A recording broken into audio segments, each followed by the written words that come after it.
Hi guys, so I'm continuing on with my reviews of another 5 of the short stories in the Edgar Allan Poe, The Best of His Macabre Tales, Complete and Unabridged. If you haven't seen the first instalment of this however many part video review thing, I will link that somewhere around the video or in the description or something. But for now, I will continue on with the next 5 stories I have to review, and they are The Mystery of Marie Roche, I'm not too sure how to pronounce that, The Purloined Letter, The Black Cat, The Fall of the House of Usher, and The Pit and Pendulum. So, starting off with The Mystery of Marie Roche, this I believe was a sequel to the last story that I reviewed in my last video, well, the last video in this little series thing, which was The Murders in the Rue Morgue, and the footnotes that was added into this story made it much deeper than the other one was, which kind of I think helped to make me enjoy it more, because I gave this one a 3 out of 5 stars, whereas with the other one I gave it a 2 out of 5 stars, so definitely see some improvement there. However, I will say that some of the sentences were so long that I found myself having to repeatedly read them just to kind of get them stuck into my head and understand what exactly I was reading, because I'd get through half of the sentence and I would just completely disregard of what I've just read. Like, I'd have to be like, wait, what did I actually read? Then go back again, or I'd get to the end and I'd still not really understand that long ass sentence. So that was a little bit annoying, but hey ho. I also wasn't initially sure of whether this was an account of a real story or whether it was like a fictionalized version, because although we had that lengthy footnote at the beginning or whatever, kind of explaining the ins and outs of this situation, I wasn't really sure where the story began, if that makes sense. So that kind of left me with like a clouded vision whilst reading. I will say I did enjoy the vast majority of what I read. I really liked how interesting the description of the mystery was, and loved the amount of detail and debate that occurred during discussions of drawings and what the articles and newspapers had to say about that. All in all, it was a pretty decent read. I don't know if you could have read it without reading the first part, assuming that they are 2 parts of something, but yeah, it was a pretty good read. The second one that I'll be reviewing today, The Purloined Letter, I gave a 2 out of 5 stars, and I believe this is the 3rd part to those 2 stories. I quite enjoyed it up until Dupin started his tiresome explanations. I could have lived without it, honestly. He kept going on and on. It was just like, it was getting to the point where I really didn't care.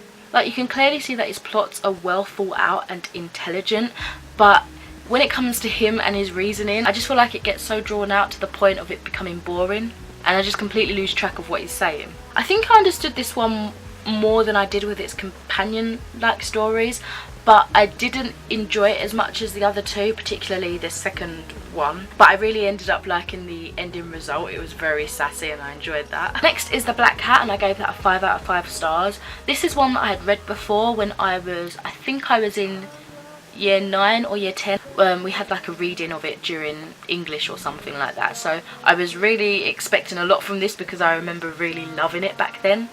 I had forgotten a lot, but I remember really enjoying it, so I was hoping it wasn't going to let me down.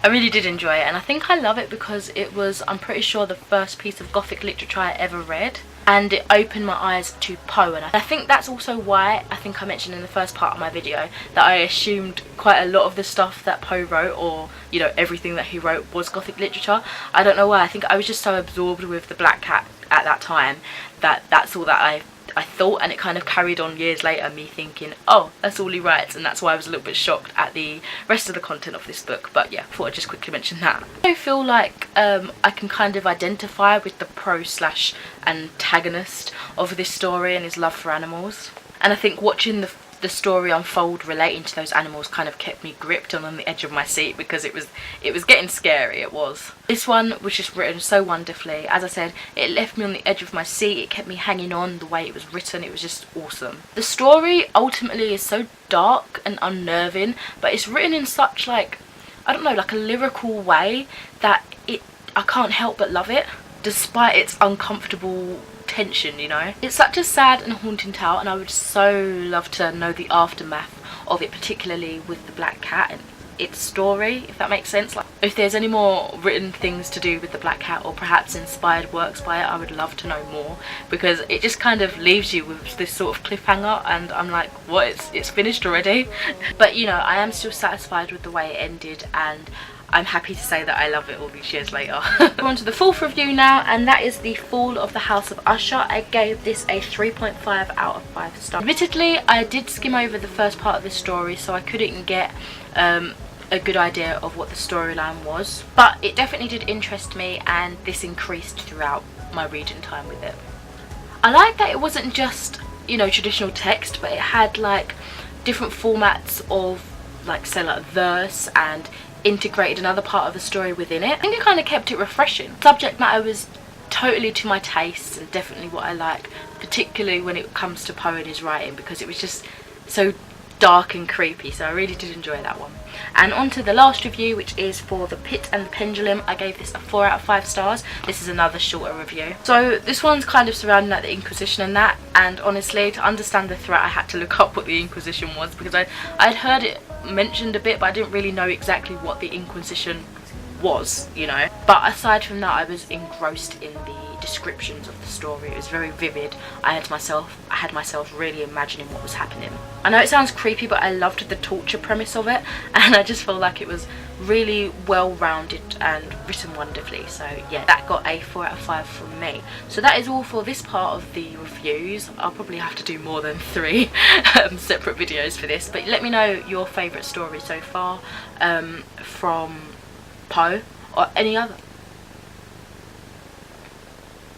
Sorry, I just got creeped out. I heard like whistling, and I thought it was in my house because I'm the only one here, and that really scared me. Anyway, let me know. Now I hear knocking. Let me know what your favourite story from Poe is, or maybe a suggestion of one that I haven't reviewed, but I mean, I may review it in the next couple of videos, so I don't know. Anyway, just keep chatting, and I will speak to you next time. What am I saying? Bye!